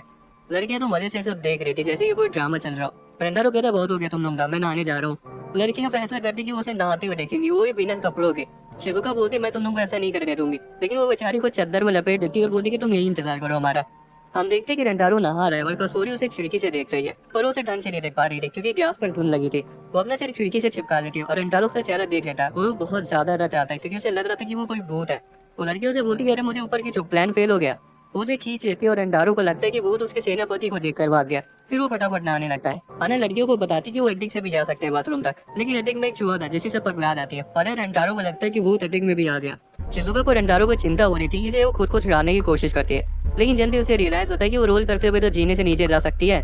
नीचे लुढ़कते लुढ़कते उसकी स्पीड इतनी तेज हो जाती है कि उसका चद्दर खुद ब खुद खुल जाता है और वो सीधा बाथरूम में जा घुसती है। रेंटारो बहुत ज्यादा डर गया था कि अब तो बहुत सीधा उसके बाथरूम में घुस आया, पर तभी वो देखता है कि वो तो शिजुका है। रेंटारो पूछता है कि वो यहाँ क्या करेगी, लेकिन उसी वक्त उसकी टॉवल गिर जाती है। शिजुका उसका वजूबा देखकर वहीं बेहोश हो जाती है। उसे गोदी में उठाकर हेल्प हेल्प चिल्लाने लगता है और कमरे में जाके देखता है कि लड़की एडिक से उतर रही है। वो पूछता है कि वो वहाँ क्या कर रही थी और वो बोलती कि हम तो छुपन छुपाई कर रहे थे। रिंदा खुद को रोक नहीं पाती और बोल देती है कि वो उसे नहाते हुए बिना कपड़ों के देखना चाहती थी। तो उन्हें कायदे से डांट लगाता है कि मेरा बजूका देखकर शिजुका बेहोश हो गई, तुम तो भी वही याद हो जाता है किसको किसको लिए घूमता। उस रात रेंटारो हाना को हकारी के पापा को याद करते देखता है। वो उसके पास जाके बैठता है और पूछता है कि उनके मरने के बाद उसने किसी और से शादी क्यों नहीं करी। वो बताती है कि वो अभी भी उनसे प्यार करती है और उसे किसी दूसरे मर्द से प्यार करने का हक नहीं बनता, पर फिर भी पता नहीं क्यों उसका दिल रेंटारो पर आ गया, जो कि उसे बिल्कुल सही नहीं लग रहा। रेंटारो उसे गले लगाता है और बोलता है कि वो एक से ज्यादा मर्द से प्यार कर सकती है, पर उसकी फीलिंग्स असली होनी चाहिए। वो रेंटारो से उसे किस करने को बोलती है क्योंकि उसे याद आता है कि हकारी के पापा बोल कर गए थे कि अपनी पहली किस ऐसे मर्द के लिए बचा के रखना जो तुम्हें कभी छोड़ कर ना जाए। रेंटारो उसे किस कर देता है और हाना की आंखें हाना के पापा को याद करके नम हो जाती हैं। रात में सभी एक ही कमरे में सोते हैं। हकारी रेंटारो के पास आके लेट जाती है। रेंटारो की आंखें खुलती हैं और हकारी बोलती है कि उसे बस उसके बगल में सोना है क्योंकि उसे बुरा सपना आया था कि उसे छोड़कर चला गया। वो उसे किस कर देता है और बोलते कि अरे सब ठीक हो जाएगा। वो बहुत खुश थी और बोलती कि सुबह तक ऐसे ही सोना, लेकिन थोड़ी देर बाद जब रेंटारो की आंखें खुलती है तो वो हकारी को हिंडा से लिपटे हुए देखता है, जो कि सोच रही थी कि वो रेंटारो है। वो बाथरूम जाता है और रास्ते उसे हकारी के पापा मिलते हैं, जो कि बौखलाए हुए थे कि वो हकारी और भाना दोनों को ले गया। रेंटारो बोलते हैं आप बिल्कुल सही समय पर आए, मुझे आपसे बात करनी है। वो पूछते कि रेंटारो को उससे डर क्यों नहीं लगा। रेंटारो बोलता है कि हाना ने बताया था कि वो बहुत अच्छे इंसान है और वो हाना को हमेशा खुश रखने का वादा करता है। हकारी के पापा बताते कि वो उन्हें 16 साल से देख रहे हैं और फिर वो हाना का दिल एक बार फिर खोलने के लिए उसका शुक्रिया अदा करते हैं। तभी एक चमकदार रोशनी उसके इर्द गिर्द छा जाती है और उसकी आत्मा आखिरकार परलोक से हार जाती है। अगली सुबह रेंटारो और उसकी गर्लफ्रेंड से स्कूल जाती है, लेकिन असेंबली के वक्त उन्हें पता चलता है कि हाना स्कूल की नई चेयरवुमन बन गई है ताकि वो रेंटारो को डेली देख सके। लंच ब्रेक में वो हाना के मेंशन जाता है और उसे पता चलता है कि वो तो वहाँ है ही नहीं। वो दौड़ के स्कूल की छत पर जाता है और सबको साथ में खड़ा पाता है। वो सब ही उसका इंतजार कर रही थी। वो कहती कि उसे बहुत प्यार करती है। रेंटारो दौड़ के उनके पास जाता है और वादा करता है कि उन्हें हमेशा खुश रखेगा। दोस्तों, अगर आपको एक्सप्लेनेशन पसंद आया तो वीडियो को लाइक और चैनल को सब्सक्राइब कर लेना। मिलते हैं अगले वीडियो में।